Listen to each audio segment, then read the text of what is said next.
Bueno, todos los problemas que aquí tratamos desde el plano económico han generado uno mayor. Antes de la pandemia teníamos poquito menos del 20% de la población debajo de la línea de la pobreza, 19, algo.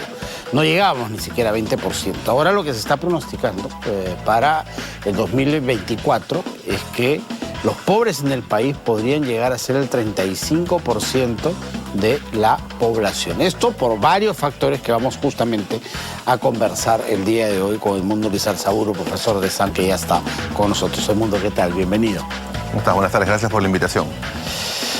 Bueno, parece que finalmente todo lo que ha ocurrido dentro del país y fuera del país termina pasándonos factura, ¿no? Y ha resbalado un montón de gente que había sobrepasado la línea de pobreza y la ha traído para abajo de nuevo, ¿no? A ver, yo creo que en realidad los números hay que verlos con cuidado y con detenimiento. Primero que esto ya era un envión que venía del año 2004-2005 con una pendiente muy pronunciada hacia abajo, ¿no? Y que, claro, se detiene principalmente por la pandemia, ¿ok? Pero tienes otra variable, que es la variable inflacionaria, el incremento de los costos. Acá lo importante es que el ciudadano entienda que el nivel de pobreza está asociado a un número, que es 378 soles. Entonces, si tú accedes a un monto menor a eso, estás en una situación de pobreza. Entonces, bajo ese indicador y bajo esa métrica, claramente el número va a ser 35 y probablemente pudiera subir porque lamentablemente los sueldos no suben, los precios suben, ¿no es cierto? Y no hay de alguna manera una estrategia clara a mitigar esta situación. Claro, aunque muchos cuestionan esa métrica justamente, ¿no? De que finalmente si estás teóricamente por encima de la línea de la pobreza no significa que vivas bien y que tengas tus necesidades cubiertas, ¿no? Hay una pobreza encubierta ahí en esas cifras. Es que en realidad, más que pobreza encubierta, es el número que nos refleja y es el estándar que se utiliza. Yo creo que la métrica es la que tenemos, pero yo creo que lo importante es ir un paso más allá, es la pobreza en general, ¿cómo se reduce? ¿Okay? ¿Qué acciones tenemos que tomar? Y ahí en realidad todo es by the book, ¿no? Tú tienes que atacar los temas de salud, educación, alimentación, como tridente o tres acciones importantes. Entonces, es de manual. Pero eso ya el Perú lo hace, solamente que el despliegue tiene que ser mayor, hay que darle más recursos. O sea, si tenemos una población vulnerable que recibe desayunos, incrementemos para que reciban más. Entonces, ¿qué va a generar? Primero va a generar que haya mejor educación, niños más atentos, mejores alimentados. Los primeros 1000 días de alimentación de un recién nacido son claves. Entonces, si esas variables que están identificadas, porque los expertos del MINSA las tienen identificadas, los de Minedu las tienen identificadas, los del MIS las tienen identificadas, están articulando, entonces que el MEF les dé más recursos para que esos programas puedan avanzar mucho más.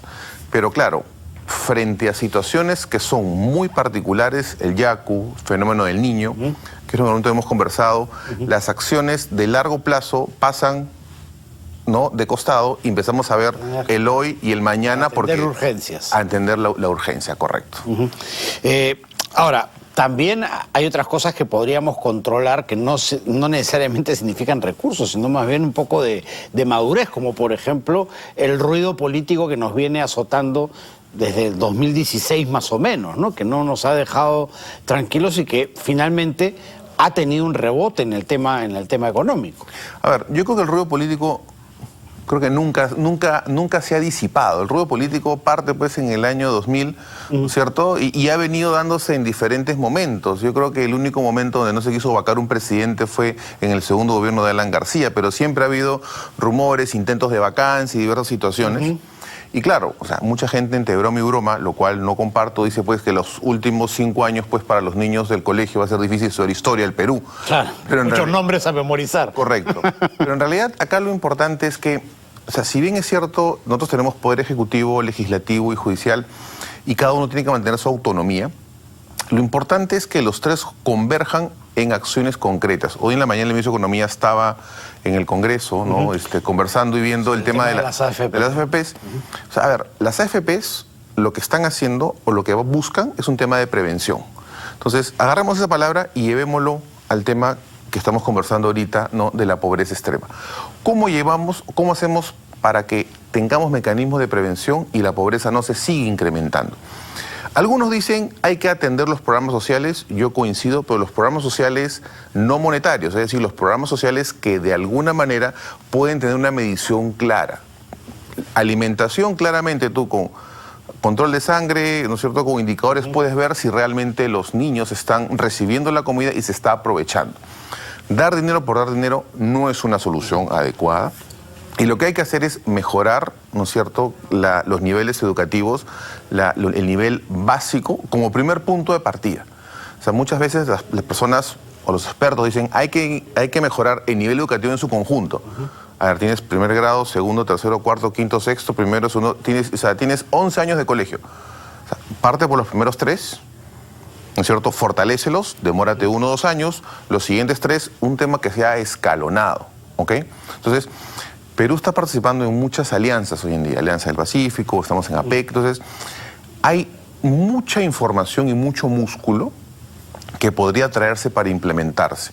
Y lo otro que es importante es, cuando los gobiernos muestran las acciones que están teniendo, la comunidad internacional empieza a mirarte diferente, ¿no? Entonces, algo que sería importante es lanzar programas, ejemplo, 1+1, que es, el gobierno pone 1 y buscar que un cooperante o que alguien también ponga 1. ¿Para qué? Para reducir la pobreza, reducir la población vulnerable y atender salud, educación y alimentación. Algo que es increíble, en el Perú solamente hay un banco de alimento y que de alguna manera sufre para poder recordar y poder repartir. Deberían haber bancos de alimentos en todas las regiones. O sea, eso sería fundamental. ¿Para qué? Para de alguna manera completar la canasta básica, completar la alimentación básica y que los menores, que son el futuro, empiecen a tener una base y sobre eso se pueda construir. Pero si no estamos construyendo la base para los menores, lo que va a pasar es que en 5, 10 o 15 años, lamentablemente, vamos a tener estos indicadores, ¿no? Y la discusión va a seguir siendo la misma. Cuando la discusión debería ser, oye, ¿por qué no empezamos a construir vías directas, trenes, ¿no es cierto?, empezar a exportar innovación? Porque cuando tú tienes una población mucho más educada, alimentada, la capacidad de desarrollar, de innovar, exponencialmente sube. Y eso es clave. Entonces, esas variables hay que incorporarlas y que lamentablemente no se está incorporando. Y nuevamente, los ejemplos bonitos no se resaltan, siempre resaltamos los problemas que hay. Hace un momento te decía, esta situación del agua, hay que aprovecharla. Entonces todo el mundo diría, ¿hay que aprovecharla en qué? En prevención. Cuando hay un sismo que nos han advertido de todas las maneras, probablemente el agua se corte. Claro. Entonces, ¿cómo vamos a accionar frente a eso? Este podría ser el gran simulacro. Suena gracioso, pero es la verdad. O sea, veamos el lado positivo.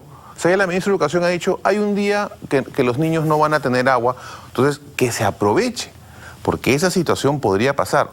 Un sismo fuerte podría hacer que los menores se queden en sus colegios porque los padres no pueden acceder.